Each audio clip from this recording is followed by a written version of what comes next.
My name is Sarah Miller, and I am for the banning of animal testing by the federal government.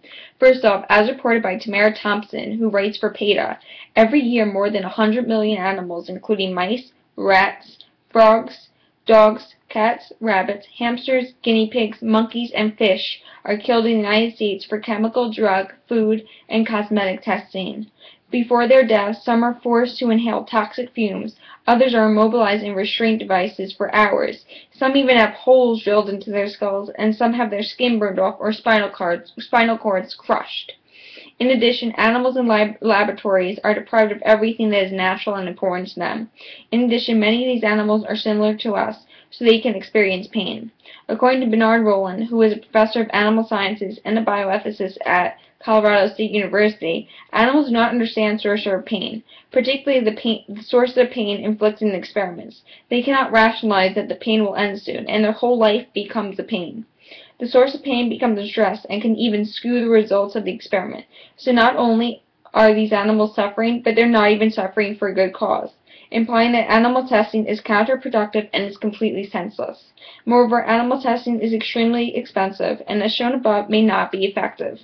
To put it another way, drugs have different effects on humans than on animals. For example, according to Dr. Robert Sharp, Scientific Director of International Association Against Painful Experiments on Animals, the drug phenylbutazone seemed a safe drug with no toxic effects observed in rats, even after administration of 5 to 10 times the dose used for people. However, in people it caused aplastic anemia, an often fatal blood disease caused by damage to the bone marrow.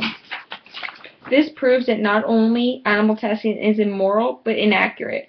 Furthermore, according to Paul Watkins, a North Carolina physician and advisor to Health and Environmental Science Institute, there is no reliable way of predicting what type of toxicity will develop in different species to the same compound.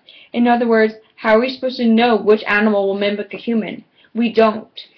The correlation between man and animal toxicity tests is below 25%. To illustrate further, confidential data provided by 12 pharmaceutical companies on 150 compounds that produce a variety of toxic effects in people found that only 43% of the drugs produced similar problems in rodents and 63% in non-rodents. This basically means that there were animals that had no toxic effects and humans that did. These are not reassuring numbers. In fact, these numbers tell us that we are killing animals without a reason and prove that there are much better ways of improving the lives of humans that don't involve the testing and killing of animals.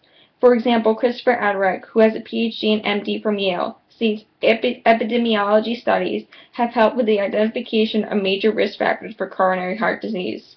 In addition, with the advances of computer techniques, we can keep track of drug side effects as well as dangerous drugs.